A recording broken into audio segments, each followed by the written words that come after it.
Hello everybody, welcome back to Screen Stars. I'm here today to bring you my review for the 2020 horror comedy Boys from County Hell. A film that is written and directed by Chris Barr, and it stars Jack Rowan, Nigel O'Neill, Louisa Harland, Michael Howe, John Lynch and Fra Fee. Now this film is set in a small Irish village, a very traditional Irish village. And there is a legend in the area of vampires and things like this. There's like an ancient burial ground where they tell vampire stories to tourists and things. And they say there's like vampires buried deep underneath and things like that. And there is a new bypass due to be built through this small Irish village that hasn't gone down very well with the locals. Some of these locals take on this job, which again isn't very popular, and once they start upsetting these ancient burial sites, things start getting a bit vampire in this small Irish village, and it is then down to these locals to try and stay alive as they are infested with vampires. Right, what are my thoughts on Boys from County Hell? Well, this film has come highly recommended by quite a few, to be honest. I've seen Leo's review for this over at Geek Legion of Doom. I've had a couple of comments and things saying, oh, check this film out. So I've been quite looking forward to it. I like a good vampire film. I like it as well when they do something new with any genre, never mind just a vampire film. And this film ticks a lot of boxes. Now, it's billed as a horror comedy. I would suggest it's fairly light on the comedy.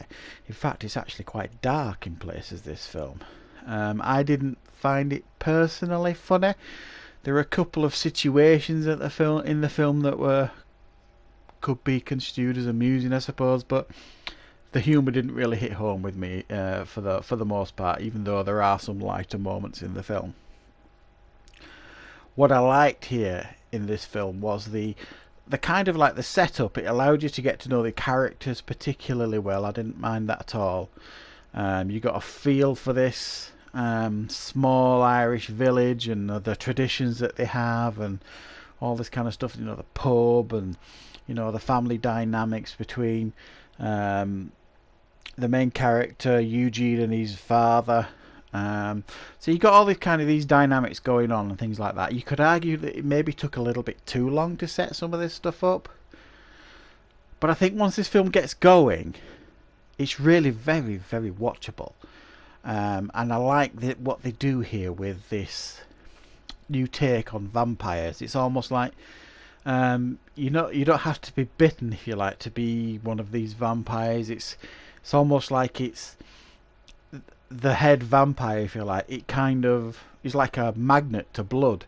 So when he's around, blood seeps out from all your orifices and are drained to him. And very interesting idea, and how you can be infected and turned into a vampire just by scratching yourself on one of these stones, like above the burial ground.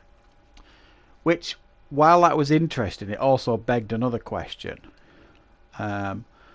Why then, after all these years, people have obviously been spouting that this ancient burial ground might have vampires under it, and they always take tourists out to it and make fun of them and things.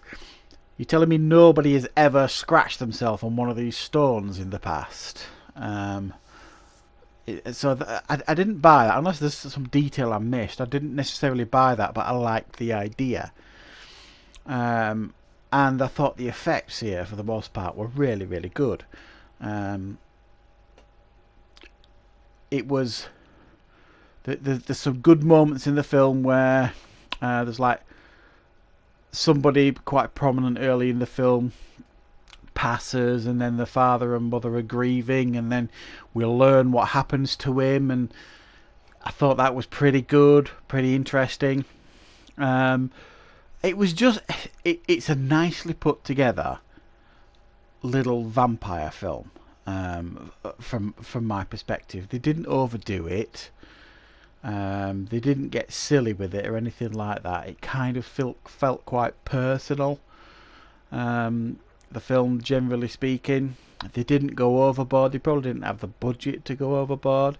I like the fact that they approached this film with some fresh ideas on a genre that is, you know, littered with, you know, films, vampire films. You got your vampire films, zombie films, all that kind of stuff. They go overboard with them, generally speaking. So they have to, I think, do something different to stand out. And this is one of those that I think people will look back on and think, yeah, that was good. They did something different with this one. I just didn't buy the comedy, unfortunately. I'm not sure it even actually needed some of the comedy that they attempted in the film. For me, that was the thing that worked the least for me in the film. So yeah, it's very, very watchable. There are some really good scenes in it. There are some pretty, about to say scares, then it's not terrifying or anything like that, but there are a couple of like chase scenes that get quite tense and things like that. Yeah, good effects. I thought the design on the creature was very, very interesting. Kind of old-fashioned how they did it. Yeah, I think it's, for those of you who like vampire films, those of you who are looking for something a little bit different in regards to a vampire film, I think this pretty much ticks a lot of boxes. I think it could have been better. I think there was plenty of scope there to improve on it, but it was certainly very, very watchable and very, very enjoyable. And for that reason, I'm going to give Boys from County Hell a 7 out of 10.